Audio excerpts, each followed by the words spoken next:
Je vais parler de la crise. La crise, je vous mets au défi d'ouvrir un journal d'information, et de ne pas trouver au moins 3-4 fois le mot crise. La crise, c'est le nouveau paradigme. La crise est présente partout. Le problème de la crise, c'est que le terme est maintenant peut-être un peu galvaudé. Et peut-être surtout, en faisant le lien avec ce que vous venez d'entendre, avec le digital. Un bad buzz est souvent vu comme étant une crise. Donc la crise est partout, elle est dans tous les domaines. Il y a énormément de définitions, et je fais un cours sur les définitions de la crise qui dure 2 heures, donc je vais le faire aujourd'hui. Mais en tout cas, tous les gens qui ont écrit sur la crise ont donné des définitions différentes. Donc ça ne sert à rien d'essayer de définir. La crise, elle est ce que j'appelle moi mutante et protéiforme, en recomposition permanente. C'est-à-dire que les crises qu'on attendait n'arrivent pas, et les crises qui arrivent sont celles qu'on n'attendait pas. C'est-à-dire que de plus en plus, il y a une sorte de côté imprévisibilité croissante de la crise. Ce qu'on constate avec la crise, c'est que la crise, non seulement elle est de plus en plus présente, mais elle le sera de plus en plus à l'avenir. La crise, parce que les médias sont de plus en plus nombreux, de plus en plus concurrentiels, et que médiatiquement la crise, c'est peut-être une bonne opportunité, parce que les associations sont de plus en plus structurées pour affronter des grandes entreprises, de grandes organisations, parce que les réglementations sont de plus en plus importantes, et du coup le risque d'infraction à une réglementation s'accroît, et donc le risque de vous retrouver dans un procès devant un tribunal avec des moyens d'investigation qui sont peut-être plus nombreux, avec les progrès de la métrologie, la mesure. C'est ce qui fait qu'on peut désormais mesurer des doses infimes. Et il suffit de mesurer une dose infime d'un produit qui ne devrait pas l'être, et surtout si c'est dans le domaine de l'alimentation, pour que ça devienne une crise. Donc, comme je dis souvent à mes étudiants en communication de crise, vous avez choisi la communication de crise, vous avez bien fait, vous avez choisi un domaine d'avenir. Alors, je ne sais pas si ça les rassure toujours, mais en tout cas, ils sont à peu près persuadés qu'effectivement, les crises vont augmenter. Et tout ça sur un fond majeur, qui est la défiance que toutes les sociétés en Europe ont envers les pouvoirs publics, envers les paroles publiques. C'est-à-dire que tout ce que les organisations en crise peuvent dire est vu sur un fond de méfiance généralisée. Comment communiquer en période de crise à l'heure de la méfiance ? Les crises, non seulement sont de plus en plus nombreuses, mais elles sont de plus en plus longues. On est dans un phénomène où la crise va se chercher de plus en plus loin, profondément dans le passé. On va voir ce que votre organisation a pu faire il y a 20, 30 ans, voire pendant la Seconde Guerre mondiale. Et puis, toutes les crises durent de plus en plus longtemps dans l'avenir. Parce qu'il y aura 5-6 années de commission d'enquête. Après ça, vous allez avoir 2-3 années devant le tribunal en première instance, puis en appel, puis en cassation, puis ça va revenir. Bref, vous en avez pour les 10 à 15 prochaines années. Donc de plus en plus nombreuses, de plus en plus fortes, de plus en plus longues. Et dans le même temps, les crises, malgré ça, c'est toujours majeur. C'est-à-dire, ce n'est pas parce que le terme est galvaudé, mais la crise, on s'en rend pas compte. Une question de vie ou de mort pour les organisations. Et on a vu beaucoup d'entreprises, beaucoup d'organisations qui ont simplement disparu parce qu'elles n'ont pas réussi à surmonter une crise. Quelques exemples, Lehman Brothers, Arthur Andersen, rappelez-vous, pour les plus anciens, au début des années 2000, un des plus grands cabinets d'audit au monde, qui, en l'espace de quelques semaines, meurt pour n'avoir pas réussi à surmonter la crise liée à un de ses clients, qui était le groupe Enron. Ou alors, que font les entreprises, que font les organisations ? On change de nom. Par exemple, ici, en Belgique, il y a quelques années, il y avait eu un naufrage important d'un bateau. C'était la compagnie qui s'appelait Thomson Thorsen. La compagnie s'est appelée après P&O European Ferries pour essayer de montrer que c'était en fait une autre société. Et on a beaucoup de cas où, ne réussissant pas à surmonter la crise, les organisations changent de nom pour essayer de se faire oublier et apparaître sous une nouvelle appellation. Ce qui se passe dans la plupart des cas, c'est que votre réputation, elle est plombée pendant des années. Et si vous regardez, là aussi, faites le test des baromètres de réputation d'organisation, en général, vous verrez que toutes les organisations qui sont dans les fonds de classement ont toutes été, presque toutes été des organisations qui ont connu des crises majeures. Donc, crise majeure, phénomène, en fait, peut-être le plus caractéristique de la crise, c'est qu'il vous faut des années, des décennies pour construire votre réputation, mais il faut quelques heures, parfois quelques minutes, pour tout détruire. Donc, autant dire que on est, à mon sens, sur le domaine de communication le plus important, parce que ce qu'on doit gérer, c'est simplement la viabilité de son organisation.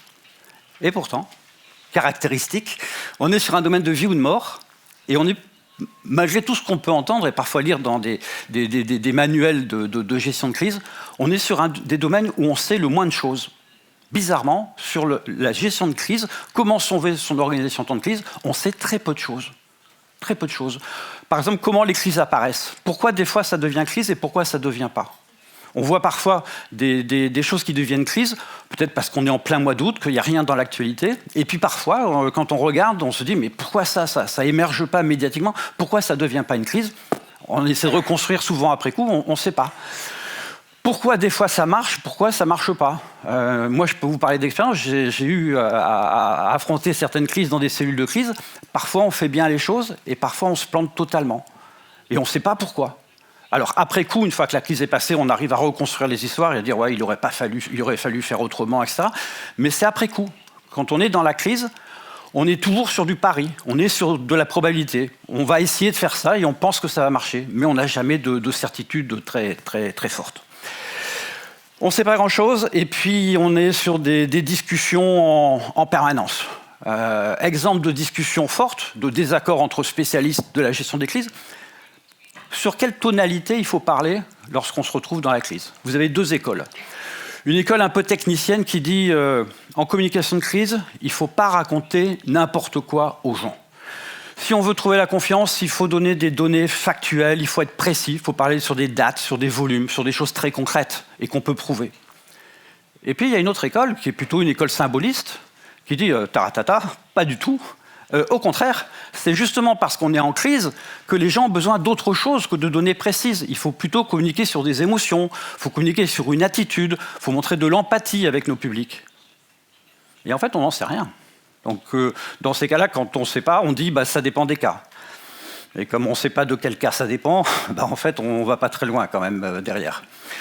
Donc, exemple aussi pour les communicants publics, est-ce qu'un responsable politique doit se rendre sur les lieux d'un accident? Alors là aussi, vous avez deux écoles. Il y a ceux qui disent s'il n'y va pas, ça montre qu'il n'en a rien à faire et donc qu'il ne prend pas ses responsabilités politiques. Et puis d'autres qui disent mais s'il y va, dans tous les cas, on va le taxer de vouloir récupérer l'événement à son profit. On dit, en communication de crise, le premier principe, c'est la réactivité. Vous devez prendre la parole immédiatement. Le problème, là aussi, c'est que si vous prenez la parole immédiatement, ce qui caractérise la crise, c'est qu'on est dans l'indécision totale, l'incertitude, on ne sait pas ce qui se passe. Et donc, si vous parlez trop vite, vous risquez d'être démenti par les faits qui vont arriver derrière. Donc, on voit que sur un sujet comme celui-là, effectivement, il y a un certain nombre de questions qui se posent. Pour nous, clairement, aujourd'hui, communicants publics, c'est peut-être cette vision de la communication que nous pouvons avoir et ce que j'appelle, moi, la surévaluation de la communication. Parce qu'on voit souvent la communication de crise sous l'angle purement médiatique, c'est-à-dire l'opinion publique.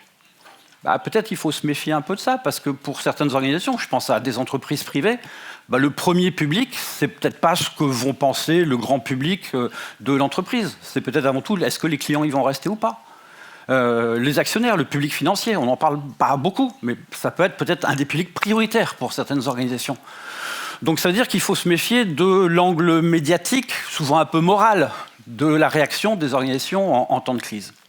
Et puis surtout, point pour moi le plus essentiel, c'est qu'en temps de crise, déjà qu'on est sur une distanciation très forte avec les grandes organisations, en temps de crise, tout ça s'est décuplé. C'est-à-dire qu'on perd confiance. Donc c'est-à-dire que le meilleur porte-parole d'une organisation en temps de crise, c'est pas vous, parce que vous serez toujours suspect d'être jugé parti. C'est peut-être essayer de trouver une sorte de stratégie d'alliance pour que vos alliés puissent prendre la parole, relayer vos messages et donner vos arguments à votre place ou en appui à ce que vous allez pouvoir dire. Donc pour terminer, Que faire? Que faire? C'est la question essentielle. Alors, s'il y a déjà un principe de base, c'est qu'il faut se méfier des dogmes et de l'illusion rétrospective.